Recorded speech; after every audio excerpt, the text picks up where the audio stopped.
සුබ දවසක්. පුදුමහත කියන්නේ ඇත්තටම හරිම පුදුමාකාර දෙයක්. මොකද මේ පුදුමහත කාලෙන් කාලට වෙනස් වෙනවා. මේ පුදුමහත පැරණි ලෝකයේ පුදුමහත සහ නූතන ලෝකයේ පුදුමහත කියලා කොටස් දෙකකින් යුක්තයි. ඉතින් මේ ලෝකයේම පුදුම කියන කොටස් හත ගැන එකින් එකට කතා කරමු අපි යමු වීඩියෝ එකට. පුදුමහත ගැන කතා කරන්න කලින් ගොඩක් අය ප්‍රශ්නයක් වෙලා තියෙන ශ්‍රී ලංකාවේ පිහිටා තිබෙන සීගිරිය ගැන අපි කතා කරමු.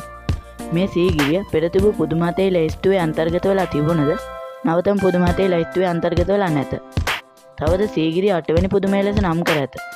සීගිරිය ඉතාමත් පෞරාණික ස්ථානයක් ලෙස අවිවාදයෙන් මම පළවෙනියට කතා කරන්නේ බ්‍රසීලයේ රියෝ ද ජනයිරෝ නුවර පිහිටලා තියෙන ක්‍රිස්තුස් වහන්සේගේ දේව ප්‍රතිමාව ගැන. උස මීටර් 38ක් වෙන මෙම ප්‍රතිමාවේ බර ටොන් 635ක් වෙනවා.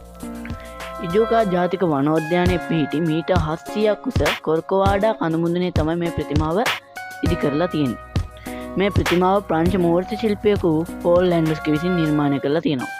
මම දෙවෙනියට කතා කරන ලෝක පුදුමය තමයි ඉතාලියේ කොලොසියම් රඟහල. ඉතාලියේ රෝම නගරයේ මැදේ පිහිටා ඇති මෙය විශාල ප්‍රේක්ෂකාගාරයකි.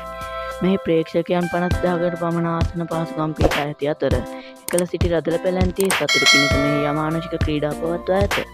ක්‍රිස්තු වර්ෂ 217 දී අකුණු සැරවැදීමක් නිසා ගිනි ගැනීම හේතුවෙන් දන් ලෙස කොලොසියම් විනාශයට පත්ව ඇත. මම හතරවෙනියට කතා කරන්නේ මාචු පිච්චු බලකොටුව ගැනයි.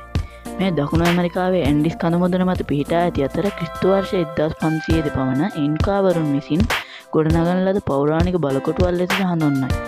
මෙම බලකොටුව පිහිටා තිබෙන්නේ මීටර් 2400ක් පමණ උසින් ඇති කඳු වළල්ලක් මතයි. මම කතා කරන තුන්වන ලෝක පුදුමය තමයි පෙට්‍රා නගරය. පෙට්‍රා නගරය ජෝර්දානයේ පිහිටා ඇත. ක්‍රිස්තුපූර්ව 9 සිට ක්‍රිස්තුපූර්ව 40 දක්වා රජ කළ 4 වන ඇරටස් රජුගේ පුරාතන නැබේටියානු රාජධානී අගනුවර වූයේ මෙම නගරයයි.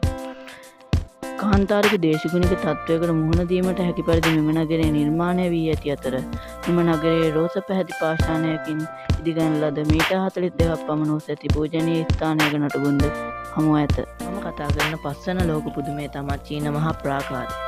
නැගෙනහිර චීනයේ කහමුදු බොක්කේ සිට මොංගෝලියාවේ බටහිර සීමාව දක්වා වීදී ඇති මෙය මිනිස් දෑතින් නිමවා ඇත.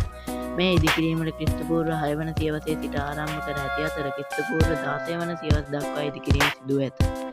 මෙහි දිග කිලෝමීටර් 6400ක් පමණ වන අතර මෙහි බැම්ම කළුගල් අඩිතාලමක් මත මීටර් 12ක් උසින් ගඩොලින් නිර්මාණය කර ඇත. මේ ප්‍රාකාරයේ මුදුනේ මීටර් 4.5ක් පළල පාරක් ඉදි කර ඇත. මම ඊළඟට කතා කරන්නේ චිචෙන් ඉස්තානම් පූජනීය නගරය ගැන. මෙම චිචෙන් ඉස්තානම් පූජනීය නගරය මෙක්සිකෝවේ පිහිටා ඇත.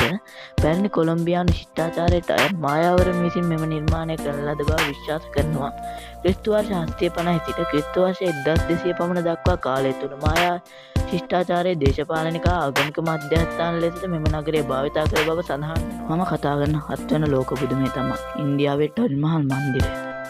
මධ්‍යගත යුගයේදී ಭಾರತය පාලනය කළ මොගල් අධිරාජ්‍ය පරම්පරාවේ පස්වන පාලකයා වූ ශාජහාන් අධිරාජයා තම ආදරය කළ මුත්තාස් දේවියගේ මරණයෙන් පසු තම බිසවගේ දේහය තැන්පත් කර ඇය වෙනුවෙන් ඉදි කළ සීවටනය ටජ් මහල් මන්දිරය. මේ කිරිගඩොලින් නිර්මාණය කර ඇති අතර යමුනා නදී තීරයේ සුන්දර පරිසරයක මෙම නිර්මාණය කරවා ඇත. මේ තමයි ලෝක පුදුම කළ ලෝක පුදුම 7. ඔයාලා හිතන විදියට ශ්‍රී ලංකාවෙන් ලෝක පුදුම ලැයිස්තුවට යා යුත්තේ කුමක්ද?